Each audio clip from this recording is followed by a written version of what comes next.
Standing by, and welcome to Domino's Pizza's second quarter 2024 earnings conference call. At this time, all participants are in listen-only mode. After the speaker's presentation, there will be a question-and-answer session. To ask a question during this session, you'll need to press star 11 on your telephone. If your question has been answered and you'd like to remove yourself from the queue, simply press star 11 again. As a reminder, today's program is being recorded.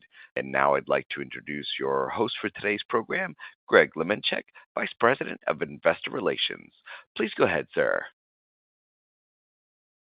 Good morning, everyone. Thank you for joining us today for our second quarter conference call. Today's call will begin with our Chief Executive Officer, Russell Weiner, followed by our Chief Financial Officer, Sandeep Reddy. The call will conclude with a Q&A session. The forward-looking statements in this morning's earnings release and 10-Q, both of which are available on our IR website, also apply to our comments on the call today. Actual results or trends could differ materially from our forecasts. For more information, please refer to the risk factors discussed in our filings with the SEC. In addition, please refer to the 8-K earnings release to find disclosures and reconciliations of our non-GAAP financial measures that may be referenced on today's call. This morning's conference call is being webcast and is also being recorded for replay via our website. We want to do our best this morning to accommodate as many of your questions as time permits. As such, we encourage you to ask one question only. And with that, I'd like to turn the call over to Russell. Thank you, Gray, and good morning, everybody. Our second quarter performance demonstrated once again that our Hungry for More strategy is delivering positive results. For the second straight quarter, we drove U.S. comp performance in the healthiest way possible through profitable order count growth, positive order counts in our delivery business, positive order counts in our carryout business, positive order counts across all income cohorts. We also continued to see improvement in our international comps and generated earnings that were in line with our expectations. As a result of our strong results year to date and expectations for the back half of the year, we remain on track to achieve our guidance for annual global retail sales growth of 7% or more and operating profit growth of 8% or more. I want to provide an update on our net store growth guidance, which we temporarily suspended this morning. First, I want to reiterate that our U.S. pipeline is strong and it continues to grow. We continue to expect 175 or more net new stores annually in 2024 through 2028 in the U.S. We now expect to fall below our net store growth target for international in 2024 by approximately 175 to 275 stores, primarily as a result of challenges in both openings and closures faced by Domino's Pizza Enterprises, DPE, one of our master franchisees. We're partnering closely with DPE as they work through this process. Now, it's important to note that our largest expected growth markets of China and India remain on track to deliver on their growth potential. In China, DPC Dash announced they'll open store number 1,000 by the end of this year, and then they'll increase their net openings per year to between 300 and 350 starting in 2025. Back in May, Jubilant, our master franchisee based out of India, increased its total store count potential to 5,500 over the medium term in the 6 global markets in which it operates. When you think that it took Domino's over 60 years to open 5,500 stores in the United States, Jubilant's goal exemplifies the Hungry for More mentality our global system is taking on. Now let's look at our second quarter results through the lens of our MORE, Hungry for More pillars, which continue to drive our business. As you know, M stands for the most delicious food. We know we've got the most delicious food in the industry and are focused on showcasing that with more mouth-watering food photography in all of our marketing and our sales channels. We launched our New York-style pizza in Q2, and it's what we call innovation with intent. When we launch a new product, it's got a specific role, and it's intended to stay on the menu permanently. New York-style pizza is another example of that. It's got a crust that's thinner and more foldable than our traditional crust. It was designed to appeal to pizza lovers whose idea of deliciousness is a little bit different than Domino's Pizza offerings in the past. The result has been a high mix of sales within our pizza offerings. In addition to being a product that showcases deliciousness in a different way, New York Style Pizza is available as part of our Mix and Match offer. Domino's Rewards members can also redeem 60 points for a free medium two-topping New York Style Pizza. This new offering drives more than just deliciousness. It drives value, and it drives more customers into our loyalty platform, and that's why we call it innovation with intent. The O in Hungry for More stands for operational excellence. This is how we'll deliver on our promise to have the most delicious food, by consistently driving a great experience with our product. As I shared on our last earnings call, in 2024, we're rolling out a new service program we're calling More Delicious Operations. This is a series of 3 product training sprints focused on our dough, how we build and make our products, and then how we cook them. In Q1, we embarked on our first sprint, which focused on our dough, and are now rolling out our second sprint around ingredients and product builds. These product sprints and last year's Summer of Service are working together with our DomOS technology to drive improvements in our delivery times. In fact, estimated average delivery times were nearly 10% better in Q2 of 2024 than they were in Q2 of 2022. And we're doing all of this while our stores are handling more orders. So I wanted to congratulate our franchisees and operators whose commitment to service allows us to deliver on the promise we're striving to make in our marketing, that Domino's has the most delicious food. Our third Hungry for More pillar is R for renowned value. And as I said before, it's not just about having the lowest price in the market. It's about providing value that's innovative and memorable. Renowned value breaks through the sea of sameness discounts you see in the marketplace. Now, Domino's Rewards is an example of that renowned value. It continues to perform well and was the key driver of our strong U.S. comp performance in Q2. You'll recall our objectives for the program were to drive new users, particularly carryout customers, and increase the frequency of light users. I'm happy to report that Domino's Rewards continues to deliver on those objectives. Our active members are up significantly year to date through Q2, showing that the program is continuing to build. Redemptions across both the delivery and carryout channels are also increasing, which is contributing to the transaction growth you're seeing in each of our businesses. For example, in our carryout business, orders with a loyalty redemption in the first half of 2024 are twice as high, 2x, as they were in the first half of 2023 under our old loyalty program. So as Americans continue to look for value, Domino's is providing renowned value and doing it profitably for our franchisees. National promotions are another way we're driving renowned value. In Q2, we had 2 Boost Weeks, both of which were very successful in driving transactions and customer acquisition. As it relates to our promotional cadence in 2024, you can continue to expect around 6 Boost Weeks. While providing renowned value through our own channels is one part of our barbell strategy, tapping into the aggregator marketplace is the other. And our launch into this space remains on track to exit the year at 3% or more of sales coming through Uber Eats. Everything we do at Domino's is enhanced by our best-in-class franchisees. They're the E in our Hungry for More strategy.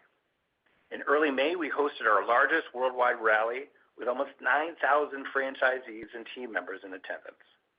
This year's event was appropriately themed, Hungry for More. We brought the strategy to life across our global system, and the results showed. This was our most highly rated rally of all time. To close, I couldn't be more energized by the future of Domino's Pizza, and seeing the excitement of franchisees at our rally really brought that to life for me and the leadership team. Our results show that our strategy is resonating with customers and our system. All of this gives me great confidence that we can continue to drive significant long-term value creation for our shareholders. And with that, I'll turn things over to Sandeep. Thank you, Russell, and good morning, everyone.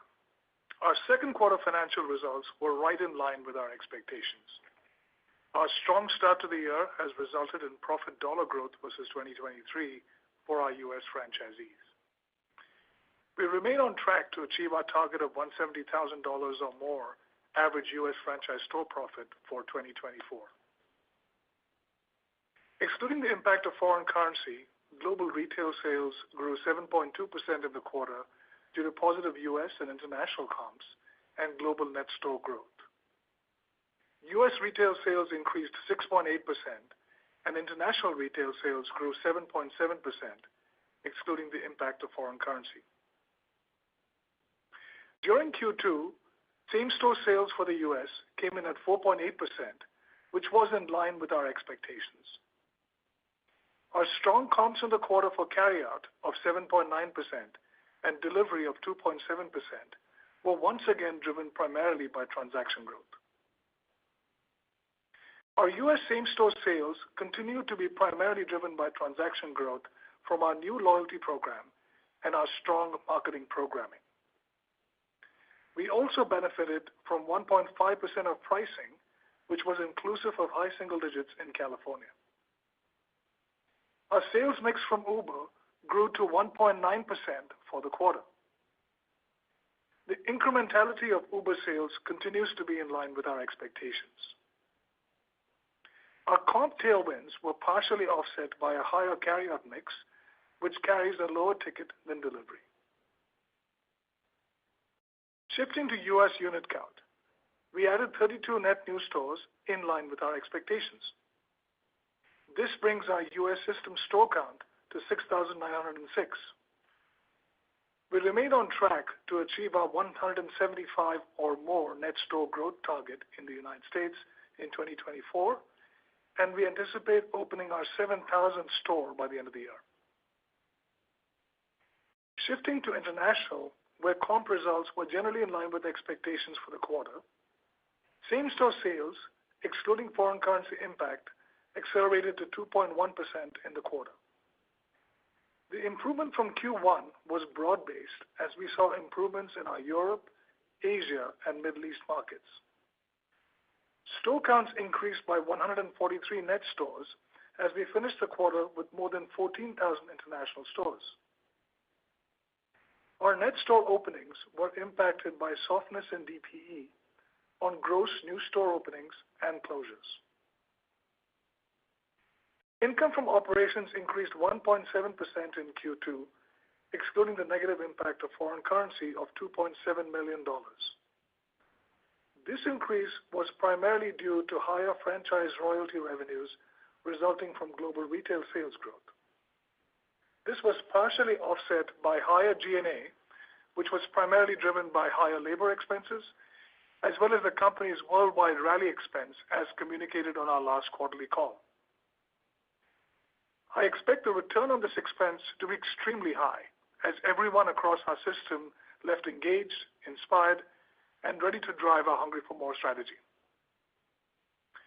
Lastly, our margin rate was impacted by 0.3% headwind in Q2 from the tech fee being reduced to 35.5 cents and our ad fund contribution rate increasing back to 6% as previously communicated.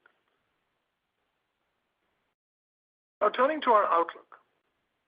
We continue to expect 7% or more global retail sales growth, excluding the impact of foreign currency, based on the following key items.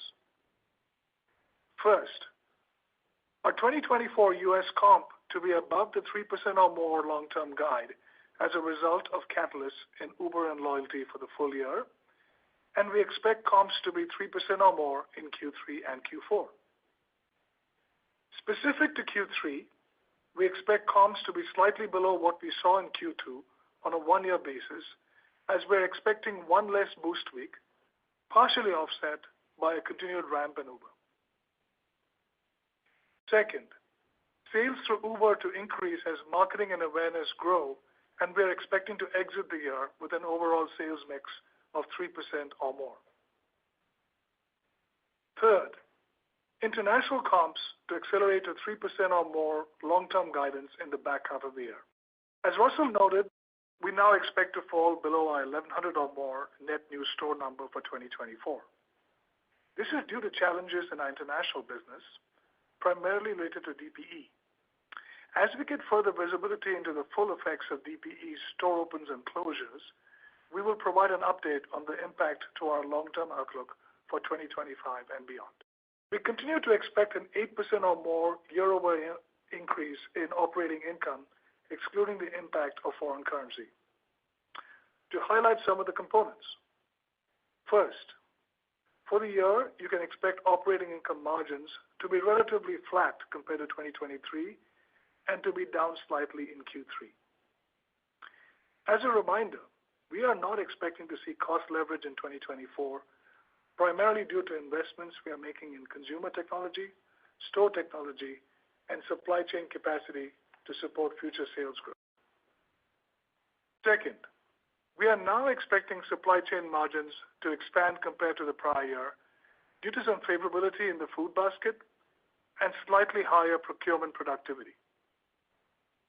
We are forecasting to come in below the midpoint of our food basket range of 1 to 3% for the year. In Q3, expect supply chain margins to be roughly flat compared to the prior year and down in Q4. Third, the favorability in supply chain margin is being partially offset by pressure within G&A due to slightly higher investment levels. We continue to expect our G&A as a percentage of global retail sales to be approximately 2.4%. And lastly, we are now expecting the impact of foreign currency to be approximately 1% of operating profit dollars in 2024. We expect this will impact our year-over-year operating profit margins by roughly 20 basis points. As was noted in our disclosure this morning, we did not repurchase any shares in the second quarter. We continue to maintain flexibility due to the volatility of the interest rate environment as we evaluate our upcoming debt maturity in October of 2025. Thank you. We will now open the line for questions. Certainly. And as a reminder, ladies and gentlemen, if you have a question at this time, please press star 11 on your telephone. Our first question comes from the line of Dennis Geiger from UBS. Your question, please. Great. Morning, guys. Thank you. Appreciate it. Wanted to ask a little bit more on the loyalty, what you're seeing there, and sort of as we go into the back half of the year and maybe even into 25, how you guys are thinking about that loyalty program, given the contribution you've seen already this year and what you're expecting kind of, again, balance of the year, in the year to how you think about marketing it, promoting it. Thank you, guys. Morning, Dennis. Thanks for the question. Yeah, I'll tell you, loyalty for us this year has just been tremendous. If you think about the objectives that we outlined in our Investor Day, we said with the new loyalty program, we wanted to drive light users and frequency there, check. We wanted to continue, obviously, to drive our delivery customers. Obviously, we're doing that. But we also wanted to engage our carryout customers, check there. So it really is doing every single thing that we had hoped it would. We'll give a number at the end of the year as far as new users, but I can tell you the number of new users is increasing. I gave a number in my opening remarks that just, to me, is indicative of how this is going. So remember, one of the things we said we were going to do is really use loyalty to drive carryout. So orders from a carryout perspective, orders with loyalty redemptions in the first half of this year are twice as high as they were under the old program in the first half of last year. Sandeep talked about how our carryout business is doing, and this is one of the big reasons. So just really on all of the objectives, the loyalty program is delivering what we had hoped. The one thing I'll add to that, Dennis, is we've talked about this previously, but this is a multi-year driver of comps for us. So this year is just the beginning, and as we did in Piece of the Pie Rewards when we launched it in 2014, we saw over 3 or 4 years continuous compounding of comps based on the launch of the program. We expect a similar kind of cadence as we go through this program as well. Yeah, and when you think about the health of this quarter and how order counts came in so strong, all of those customers are going into the flywheel of this loyalty program. So today's orders are really tomorrow's sales, and that's why we're so excited about how the loyalty program is working with everything else that's firing on the business right now. Thank you. And our next question comes from the line of Brian Bittner from Oppenheimer. Your question, please. Thank you. Good morning. As it relates to the unit growth guidance, I understand that the shortfall is primarily related to pressures you're witnessing at DPE, but can you dive into this dynamic a bit more? It just seems like a lot has changed versus when you initiated the long-term outlook at the end of last year. So just trying to better understand how the surprise came about so suddenly versus what you were expecting 7-8 months ago. Yeah, Brian, it's Sandeep. And so I think when you go back to the Investor Day back in December, I think one of the process that we went through was working with all of our master franchisees, including DPE, on the expectations that they had for the business. And then we basically calibrated to that for both 24 and the 5-year horizon as well. And at that time, we were completely aligned. So then actually we got into the end of the Q1 call, and then we got into the second quarter, and we started seeing that relative to our expectations and cadence, both new store openings as well as closures really started increasing from DPE. And as we saw that, we continued to engage with the DPE team to validate the forecast that we had for the year. And it became pretty clear as we actually went through that conversation and discussion that there was not only the risk to the second quarter that we were seeing, but clearly the outlook was going to be impacted as well. And in fact, just yesterday, I think DPE put out a release with a number of closures that they outlined in the Japan and France market in particular, which they're targeting for their first half, which is our second half, which therefore will land in this fiscal year. So apart from what we've seen in second quarter, we expect to see more pressure in the second half of this year.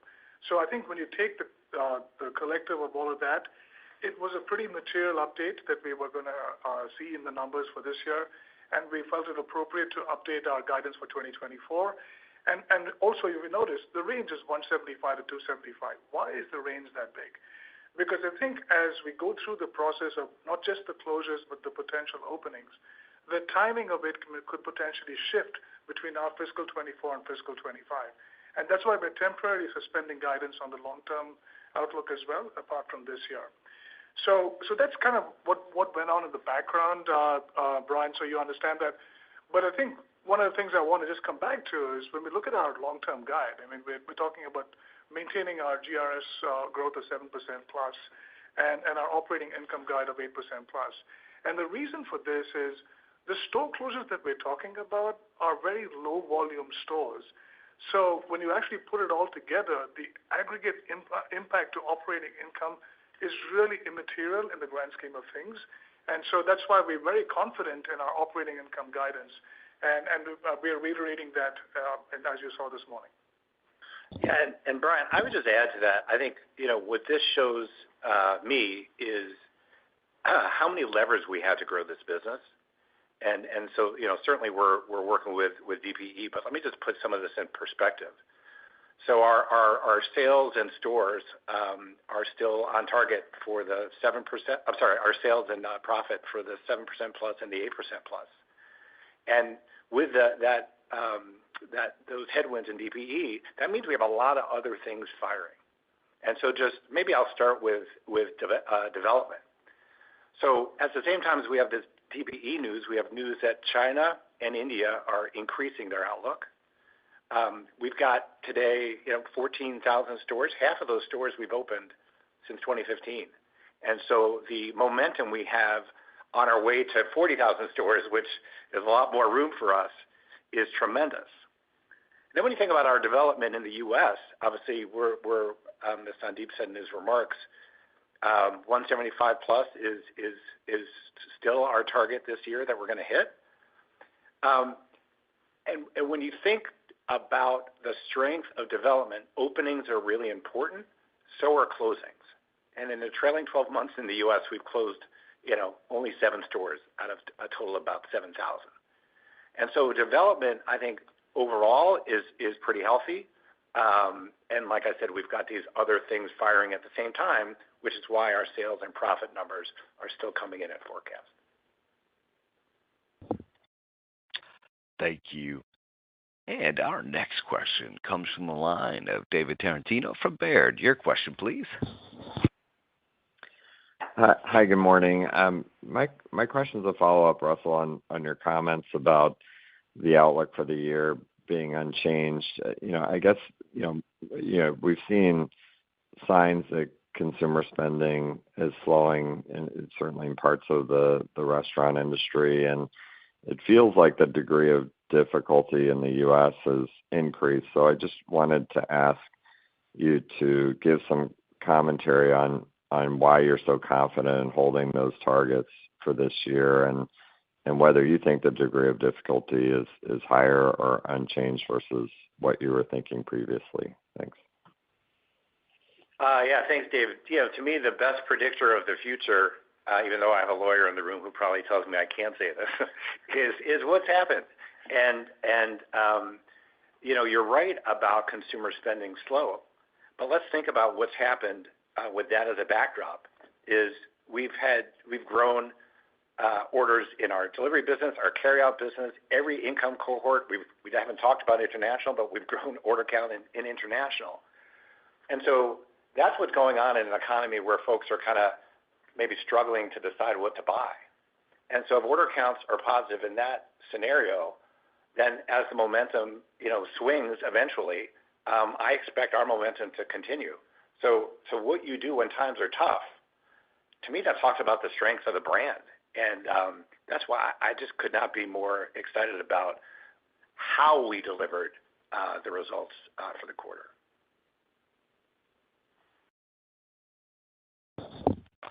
Thank you. And our next question comes from the line of Andrew Charles from TD Cowen. Your question, please. Great, thank you. Sandeep, you talked about how the 3Q comps in the U.S. are expected to trail 2Q levels, and just given these are comparisons, I'm curious if that reflects what you're observing so far this quarter, or if it's more just forward-looking around your expectation, given one less boost week in 3Q. Andrew, thanks for the question. I think, no, it's more about what I talked about in the prepared remarks, which is we do have one less boost week. We do have the ramp in Uber, but on a net basis, it's slightly below what we saw in Q2 is our expectation for Q3. But I'll go back to Russell's previous answer.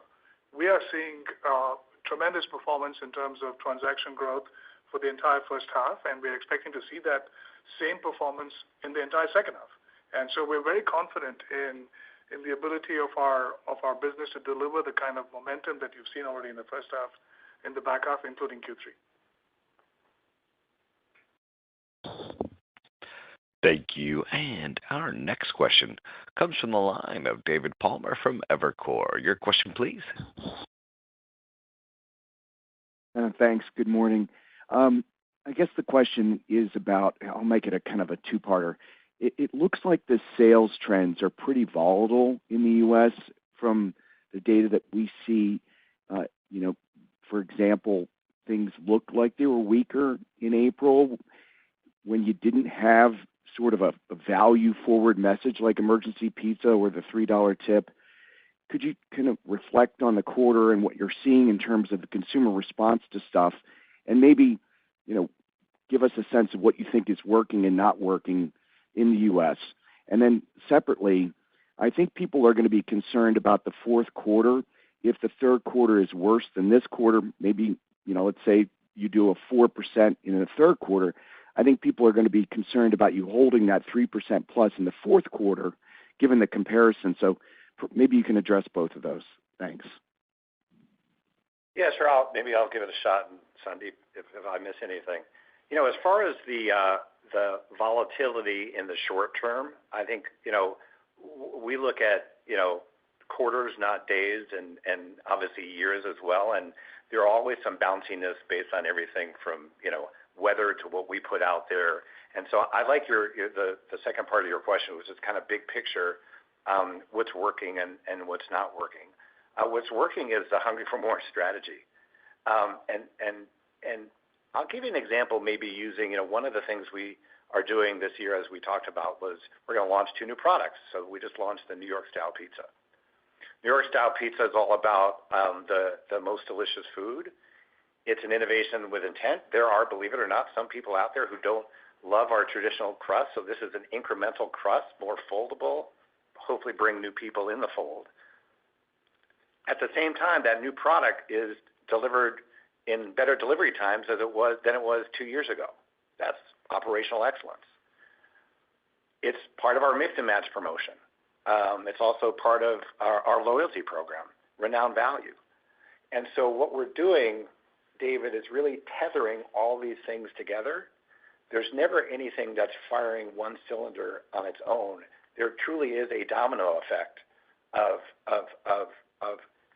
connectivity between all the programs we have going on right now.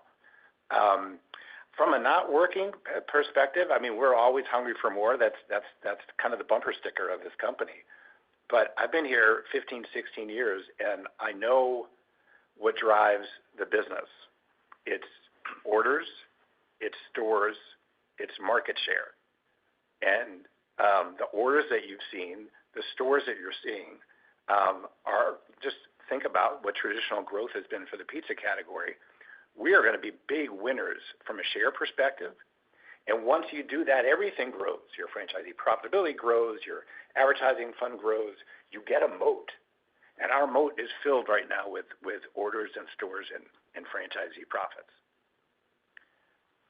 And David, I'll just tag on just clarifying a couple of the points. I mean, you talked about volatility in sales trends in the U.S. We didn't see any volatility. We saw a very steady cadence. And the steady cadence of sales is really driven by the flywheel that Russell talked about on the loyalty program and the frequency that's continuing to build from there. We've seen that pretty consistently across the year, frankly, including the second quarter. So we don't see the volatility at all. And I think the other question that you asked was the confidence in the Q4 comp. And as I said in the prepared remarks, we expect both Q3 and Q4 to be above the 3%. So, but we just explained that Q3 may be slightly below Q2 because of the timing of the boost of the number of boost weeks, offset by Uber's ramp. Now going to Q4, one of the things we talked about earlier was that loyalty is going to be a multi-year driver for us. So sure, we're lapping in Q4 the loyalty program launch, but we still expect to be seeing tailwinds and the compounding impact from the loyalty program in Q4. In addition, Uber continues to build. And so as with both those drivers, there's every case to look at 3% or more is very, very much within reach in the fourth quarter, and we're always hungry for more. So the more we do, the better it is. So we're really confident, and because this is all transaction-driven, it's really driving very strong economics. So franchisee profitability continues to grow, and I think that's actually driven by a significant performance on the supply chain side also, which you're seeing on the supply chain financials that's going into the franchisee profits. So overall, very confident of our outlook for the back half of the year. Thank you. And our next question comes from the line of Lauren Silberman from Deutsche Bank. Your question, please. Thank you very much. I wanted to ask about the value strategy. So you talked about the one boost week in the third quarter that leads to, I believe, one in the fourth quarter, clearly driving strong performance. Given the value focus in the industry, excuse me, what flexibility do you have to further increase promotional activity? And then are you seeing any increase in value mix, and how much is going through deals? Yeah, Lauren, thanks for the question. I think what we're doing in value is very special, and it's very different than what you're seeing in the industry right now, which, I think folks, it's clear that, there's been price taken, and folks are dealing back kind of individual items, telling customers, hey, this is what you can get on value. What we've done, and we've done this since 2009 when we launched Mix and Match, our Mix and Match offer values two things. Value is the price, but it's the price for what you want. If the price for what you want is high and the price for something you don't want is not high, that doesn't really do much. And so when you think about all of our platforms, you think about pizza, you think about pasta, sandwiches, desserts, salads, breads, chickens, all of those things consistently have been part of our promotional value play since the end of 2009. And having that consistency when people wake up in the morning and decide where they want to order, they know that they can trust Domino's. That trusted value is leading to the order count you're seeing, and then they become part of that loyalty flywheel. And so I think it's important to make sure we explain our approach to value is not just price. It's about price for what people actually want to order, and that's, as you've seen over this time period, a very sustainable way to grow.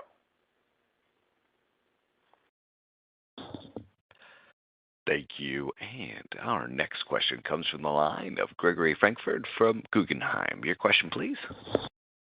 Hey, Russell, I love the domino effect reference there. But I just had a question on the incrementality of Uber and just some of the commentary there. I think you've had it in for about 9 months. Can you talk about what you've learned and maybe how you're changing some of the marketing message over the last maybe 3 or 6 months? And then any update on thoughts on DoorDash into next year? Should we still expect something on that, and maybe what the timing would look like? Thanks. Thanks, Greg. And we're going to send you the domino effect bumper sticker after this, so you want to look out for that. Uber is performing as we thought it would. It's doing so in a little bit of a different way, and I talked about it last quarter, but I think it's worth bringing up again. So first, from a sales perspective, it's about 1.9% of sales, and we're tracking towards our goal this year of 3% of sales. How it's coming is a little bit different. What we've seen is really an uptick more in a high-low strategy. Originally, our approach was, okay, if we have a kind of an everyday low price, not compared to our channels, right? Still the lowest price loyalty program on our channel. That would be the way to win. But actually, it's whether it's how customers shop or part of the algorithm or a little bit of both. Starting out with a slightly higher price that you can discount from is a way to get more eyeballs, and so we've continued to test and pivot that way, and you're seeing it in the results. So again, the year is folding like we thought it would. And so what that leaves us with, your question about DoorDash, is the current exclusivity with Uber runs through Q1. At that point, whether or not we renew is our choice, and so we'll be looking at the economics and potential at that point. But that would be the time to think about, do we stay exclusive, or do we open up to a DoorDash or other aggregators? We've talked about the billion-dollar opportunity for us is really our fair share on all of the aggregators, which in about 3 years or so is what we hope to get to. Thank you. And our next question comes from the line of John Ivankoe from J.P. Morgan. Your question, please. Hi, thank you. It's especially in the context of closures, in France and in Japan. I ask about impacts of store splits in the U.S. You're currently at around a 2.5% store growth rate, in the U.S., which is actually high for a fairly mature brand. So, talk about what you see as net, I guess cannibalization, whatever you want to call it. What negative impact on same-store sales from store splits, and is there any learning, on I guess either side of the Atlantic or either side of the Pacific, as it may be, in terms of who is learning from who in terms of how markets can be penetrated? Is it that they didn't necessarily follow the same site model that you do, or do you have any opportunities to kind of look at them in terms of how densely markets can be penetrated? I just want to, I guess, have a sense of, your, level of risk acceptance in terms of, hitting your U.S. store targets without overly encroaching on your existing current asset base. Thank you. Yeah, John, I'll take that, and maybe I'd start with the fact that I remember when we used to actually disclose what headwinds of splits were. So the fact that we're not disclosing them anymore can give you a sense of how material they are. The great thing about the Domino's model and us leaning into carryout, about a decade ago, is 80% when you split a store, 80% of the carryout volume is incremental. And so, that right away, when you're splitting a territory, you're getting all these customers. But look, customers, they don't want to drive past 4 pizza places on their way to a Domino's. And so the more Domino's we have, the more carryout business we drive. And you can see how on fire carryout is. The number that Sandeep took you through was same-store sales for carryout. That has nothing to do with all the carryout sales we're driving from new stores. And then what happens when you split these stores, not only does your carryout business get better, but remember I talked earlier about our delivery times being 10% better than they were 2 years ago? Sure, it's a lot of the programs that we're driving with our franchisees, but it's also when you split stores, you get closer to your customers. And when you have more consistent delivery, those customers come back more. So it really is it's a wonderful cycle when it's really going well. And actually, what I'd say is, because you'd asked about international learnings, one that DPE was one of the first folks to do in Australia. They got a 50 market share in Australia, and a lot of it was through penetration with new stores and obviously tightening their delivery areas, growing their carryout business. What they talked about that they saw in Japan was they probably split a little too fast. But doing it strategically over time has been a winning formula. They've shown it, and I think that's been a huge driver of our market share. Thank you. And our next question comes from the line of Sara Senatore from Bank of America. Your question, please.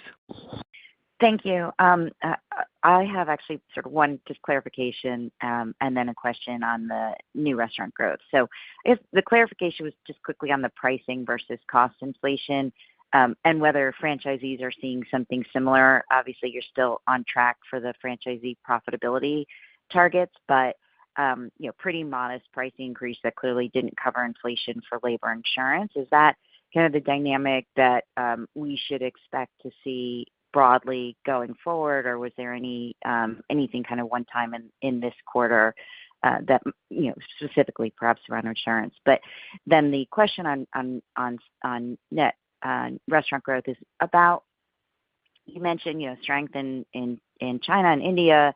Could you just maybe in broad strokes talk about what volumes look like in different parts of the world? So a closure in Australia presumably is a higher volume or let's say a lack of openings in Australia, more of a hit to volumes for retail sales overall than perhaps openings in China and India. I mean, that would be my guess, but perhaps that's not accurate. Thanks. So Sarah, let me start with the clarification on pricing versus cost inflation. I think you're talking about the corporate stores particularly. And really, if you look at what happened on the corporate stores, and we had an insurance charge in the quarter that actually resulted in margins contracting. And if you actually strip out that insurance charge, margins were roughly flat and profit dollars grew. And really speaking, when we look at our franchisee profitability, that's pretty much a dynamic. We're looking at profit dollar growth, and that's exactly what we're expecting to see. And frankly, we expect to see that in corporate stores as well as we actually go through the year. We continue to expect to see both margin improvement as well as profit dollar growth on the corporate stores as well. And then I think specific to restaurant growth in China and India and your comment on the size of the stores, the closures that we're talking about essentially are very low volume stores. So from that perspective, I think they're not necessarily comparable to the averages across all of the different markets. And so I think the drag is relatively small with the closures that we're talking about, specifically in Japan and France. And the growth opportunities continue to be robust. And the China stores, they've actually put out releases talking about their new store openings and the kind of record sales they're generating over there. So very exciting to see the growth coming from China. And I'd add to that, Sarah, for us, and I think really for the industry, when you think about the best way to cover cost inflation, assuming margins are in the area of where they should be, the best way to do that is by driving order count versus price. And so cost inflation for some folks may be a negative thing. For us, given our scale, because we can drive more order counts, if we can get away with doing that without pricing and getting frequency, we're going to do that all day, and that's what's happened. And I just want to give a nod to our insights team, because one of the questions earlier was about pricing in this environment right now and headwinds with the customer. Well, through our research, we figured out when it was time to take price, and we also figured out when it was time not to take price. And all of those decisions are what's leading into the results you see now. And it will continue to drive what we decide to do moving forward. Now, the best piece of it, too, is, the research, a lot of it is it's numbers, but then it gets translated to real life when you put it down to the stores. And then what you do is you watch what consumers do and you watch what your franchisees do.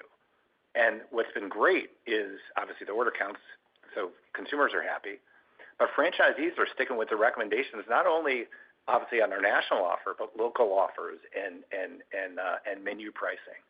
And so this is something that I think is proprietary for us and has worked and will continue to work over time. Thank you. And our next question comes from the line of Danilo Gargiulo from Bernstein. Your question, please. I was wondering if you can give a little bit more color on what you think, at least in your view, what is causing the softness in unit opening by DPE, and more specifically also, if you can share what is your level of confidence that international store openings and closure pressures is going to be limited only to DPE, and that we're not going to see another potential reduction in the guidance later on with other master franchisees coming in softer versus your original expectation. Thank you. Yeah, Danilo, I'll let DPE's release kind of speak to what they're thinking about those closures. So they talked about Japan being a little bit aggressive in openings, and now they're seeing kind of the results of that. What gives me confidence about the rest of the pieces of the algorithm is, as example, I said earlier, DPZ China, Dash, and Jubilant, they're going to be 40 to 50% of our openings, and they each increased their outlook. And so the beauty of being in over 90 countries around the world is, look, I'm not trying to look away from what clearly was a miss on one part of the business, but a good business is able to kind of handle that, and that's what being in 90-plus markets helps us do. And all of these levers that end up leading to the 7% plus on the sales basis and the 8% plus on the profit basis really show how that is made up in times like this. Anything to add? No, that's great. Okay. Thank you. And our next question comes from the line of Peter Saleh from BTIG. Your question, please. Yeah, great. Thanks for taking the question. I wanted to ask about you guys mentioned positive order counts in both delivery and carryout in the U.S. Can you just talk a little bit about, are these new customers, are these lapsed users, and just any thoughts on that, call it lower income consumer? Are you seeing, I know you said you were seeing growth across all income cohorts, but any thoughts on what you're seeing there? Is that accelerating? Is it stable? I guess that's my first question. And just to follow up on that, on the store closures from DPE, Sandeep, you said they're very low volume. Is there any way to give us an order of magnitude of how low these stores are in terms of volumes, just so that we understand? Thank you very much. Yeah, maybe Sandeep, the other way to look at that is just talk about the profit impact. Yeah, no, I think, so on this, let me start with the second part of the question, right, which is the store volumes and what's going to happen. Very low volume in relative terms to the rest of the fleet and rest of the market in all the stores that are closing in Japan and France. So the impact is so immaterial to the profit number. It's in a few $1 million, and on a forward basis for 2025, and will have a very limited impact even on 2024, considering we're already halfway through the year. So very small to answer your question from that, Pete. Yeah, and Peter, just on the first question, what I'd say about the order count, and I try to stress this by giving the specifics of delivery and carryout in every income segment, is we've got some of the most balanced order count I've ever seen. And I believe that's also true for not only in our history, but also just in the industry right now. Your specific, question on the lower income customer, yeah, the order count there is positive as well. And part of that was intent, not only from our pricing, but as we put the loyalty program together.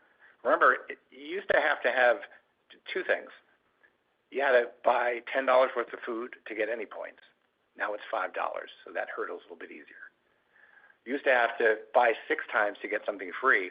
Now you can get something free after 2 orders, which is great for the customer, actually great for our franchisee too, because the margin on the 20 and 30 point items is much better on those orders than the 60. So it's not like we just kind of fell into this. This was intent in both the design of our pricing and the design of our loyalty program, and it's not going away. And the beautiful thing, Pete, is it's so balanced across all income cohorts, and I think it really reflects what Russell's talking about. And that's consistency has been seen all through the first half of the year. Thank you. And our next question comes from the line of Chris O'Cull from Stifel. Your question, please. Yeah, good morning, guys. Russell, just given the success of the New York style pizza, can you talk more about this innovation with intent strategy? And it's just part of that answer. Can you maybe touch on whether the innovation you expect to launch later this year will leverage that approach? Yeah, sure, Chris. Well, I'll tell you the one thing that did not drive New York style pizza was the guy in the spot, which for those of you who don't know was me. Sandeep keeps telling me I have a face for radio, so we'll see when it's time for your performance review how that works out. But yeah, so New York style pizza, this idea of innovation with intent, if you look back the last 15, 16 years at Domino's, there are, I can't think of more than 2 products that we've launched that we've taken off the menu. Launching a new product takes a lot of money, takes a lot of time. And so there needs to be a strategic role in it. Whether or not you were successful is whether or not the items are still there. So you think about, I'm not going to really give you any forward-looking of it to say, we're going to continue to do 2 a year. New York style pizza, right? We talked about this is a customer that may not like our traditional crust as much, so there's a reason for doing it. If you think about what we did last year with pepperoni stuffed cheesy bread, okay, putting pepperoni in something is probably not the most innovative thing in the world. But guess what? It reminded people that we had stuffed cheesy bread. And when you have all of these platforms, and remember, Chris, 40% of what we sell is not pizza. You got to figure out a way to continue to talk about pizza, but continue to remind people that you have these platforms.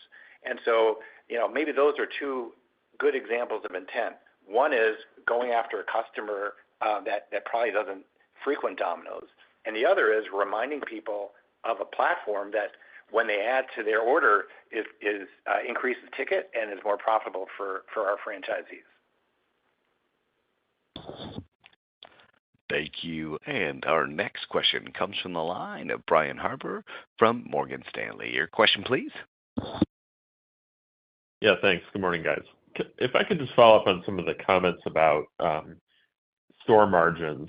So if you kind of set aside that insurance impact, I mean, is this mostly just about there being still pretty significant wage inflation? Do you think that's kind of the case through the balance of this year? Obviously, you did have, order count growth, right? But it sounds like that's kind of being offset on the labor side. And I don't know if maybe there's, any sort of product mix dynamics that have also affected that. Could you just talk more about, the store margin dynamics? Yeah. So Brian, I think the thing with the company stores is is essentially it's a much smaller data set, right? Because we've only got about 6 DMAs in which we're operating. And yes, there was some wage pressure that we were actually dealing with as we went through the first half, but we're getting closer to lapping some of those the wage pressures that we took. And overall, when you look at the economics of the stores, they actually, on a first half basis, still pretty good, and definitely the insurance adjustment still expanding and growing. We expect that to continue to happen. That's why I said for the full year on the company stores, I still expect our margins to be better and our profit dollars to grow. And I think what I want to emphasize is we shouldn't view company stores as an analog to what's happening on the franchisee stores because the data set is so limited in relative terms. On the franchisee stores, we're seeing very, very balanced profit growth across the business, and that's what gives us confidence that the $170,000 or more is definitely on track. Yeah, and I'll just maybe build on that. The question on the lap just reminds me of an earlier question we had about Q4 and emergency pizza and how we're going to lap that potential headwind. And I guess what I'd say there is we are in the business of creating headwinds. I love the questions on headwinds because that means we did something really successful that folks are wondering, oh, how are we going to overlap? Well, we're in the business of creating headwinds, and we're in the business of beating those headwinds. And so I'm not concerned about that, and I know what the team has going, and they're up for the challenge. And if you think about emergency pizza, during this time now where you are seeing a lot of price out there from folks, I think, who has what price point is going to be, as I always talk about a sea of sameness, how are you going to know when an ad is over, who owned this particular price point? Everyone in the country knows who owns emergency pizza. And so we have things like that, carry-out tips, you tip, we tip. That's renowned value. And so there are, as you see more and more discounts to customers, as I think different restaurants are adjusting to pricing, I believe there's going to be a lot of noise in that. And what our team does really breaks through that noise. Thank you. And our next question comes from the line of Todd Brooks from The Benchmark Company. Hey, good morning. Thanks for taking my question. Just a quick follow-up on loyalty. Sandeep, I think when you talked about loyalty last quarter, that you talked about the 20 and 40 point reward tiers being the majority of redemptions. Wanted to see if that trend is continuing to go going forward, and with enough time passing, do you have a sense that somebody that redeems at a lower point level tends to continue to do so? So it's almost a faster frequency flywheel coming from loyalty if those customers stick at those lower redemption tiers. Thank you. So, Todd, you asked the question and answered it yourself. and really, it's exactly that.